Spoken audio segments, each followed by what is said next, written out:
One thing Andy Reid didn't love about the weekend showing up for training camp was Chris Jones, defensive tackle, not there. And, hey, we've seen this coming because you've got a cluster of guys around $22.5 to $23.5 million. Quinnen Williams, don't listen to 24, it's 23.5. Jeffrey Simmons, 23.5. Daron Payne, 22.5. Dexter Lawrence, 22.5. Then you got Aaron Donald at 31.6. Chris Jones wants to be closer to Aaron Donald, a lot closer to Aaron Donald than that group at 22.5 to 23.5. Here is Andy Reid on the decision of Chris Jones to stay away from training camp as he tries to get the contract that he wants.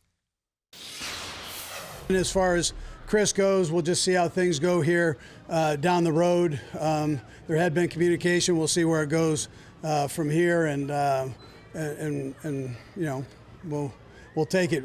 If you're not here, we just keep moving, and that's how we roll. We don't worry a lot about that. We let it take care of itself, and we got great people working on that. So I'm not worried about that. Were you a bit surprised by that decision, given his track record?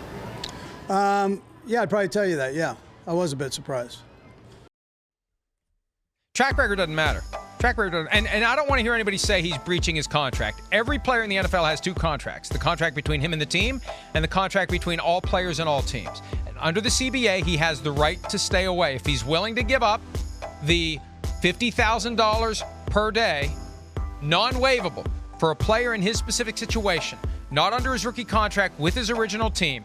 It's a $50,000 per day fine that can't be waived. He's willing to do that. Because, look, here's where the holdout is different from the hold-in, Chris. The hold-in has developed because of the changes to the fine structure. Because players are like, I don't want to have that $50,000 per day that can't be waived. I want that money. So the hold-in has become a popular alternative where the player is there, the team understands, the player isn't practicing while the negotiations continue. T.J. Watt worked out perfectly, became the highest-paid defensive player in football that way. But there's something about not being there that increases the pressure on the team. For the hold-in, the player's there. The player's there. And once you're there, it's a lot harder under the CBA to leave. If you never show up, it's a lot easier to stay away. And Chris Jones making it clear he's not coming until he gets what he wants. And reportedly, the two sides are very far apart.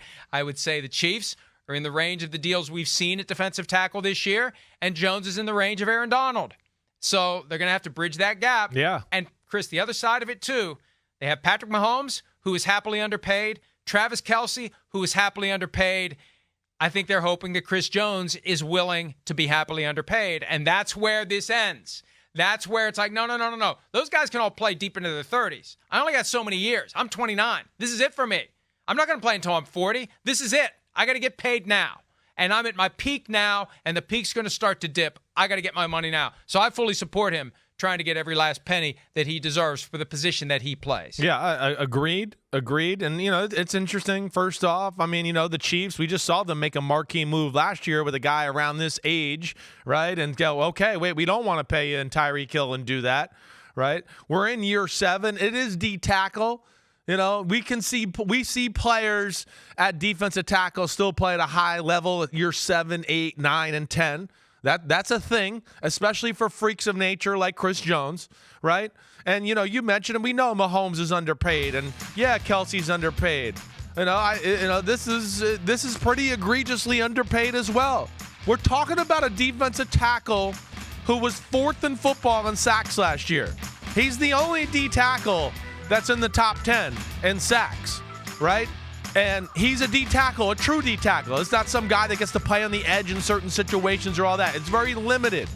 Last year, Mike, we said this, 5, 10 times? It was probably the first year we came away and went, I don't think Aaron Donald was the best defensive tackle in football last year. I know he was hurt and all that, and he's still the man, but I think I can objectively come here and go, no, Chris Jones is the best defensive tackle in football last year, let alone he was number 2 in football the 4 or 5 years before that too, right? So they got to bridge the gap. The Chiefs got to bridge the gap. It's on them here. This is ridiculous. For him to get $20 million and to have guys like, Quinnen Williams and Jeffrey Simmons, who are not of his caliber and haven't done what he's done for that franchise, he needs to be paid more. I don't know if it's Aaron Donald, but it needs to be somewhere to 27, 28 type $1 million a year type of average for Chris Jones, at least in my book.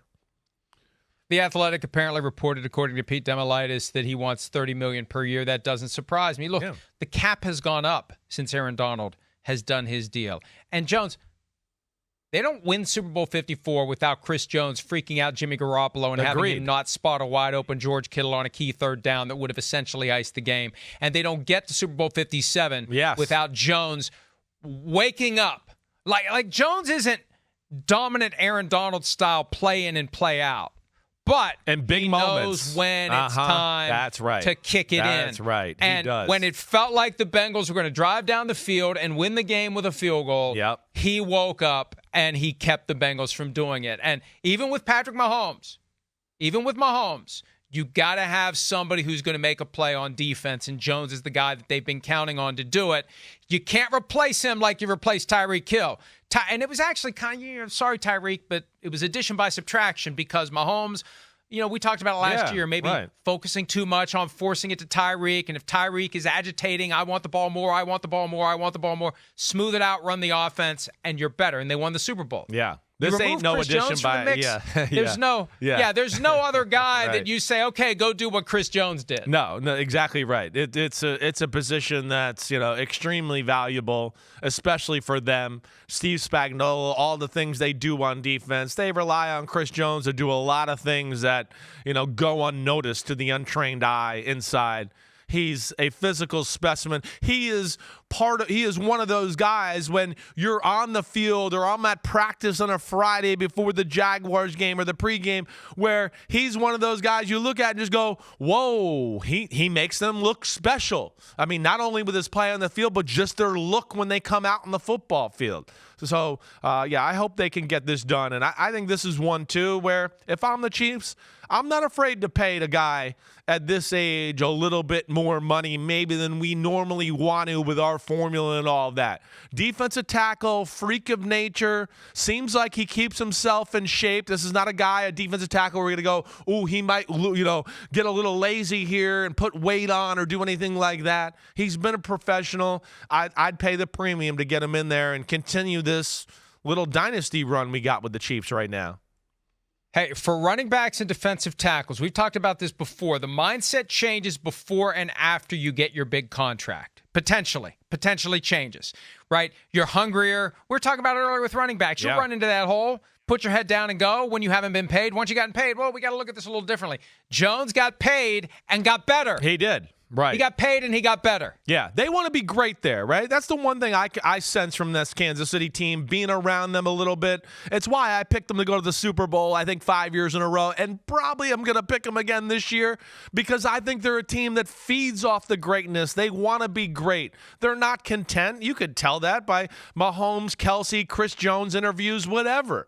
They want this. So I don't think you got to worry about this with this core group here. And, again, hopefully they feel the same way. This is one of those guys I think you do reward for your franchise because it sets an example for the other guys. Like, hey, look, this guy works, he plays, he shows up in the big moments, just like Kelsey and Mahomes, and, we reward them, and we're going to try to continue to reward them. Maybe not as much as they'd like to either. But, they got to get this done if they want to be, the real contender we expect them to be this year in football. Hi, it's Mike Florio. Thanks for watching PFT on YouTube. Hit subscribe for the latest news and analysis from Pro Football Talk.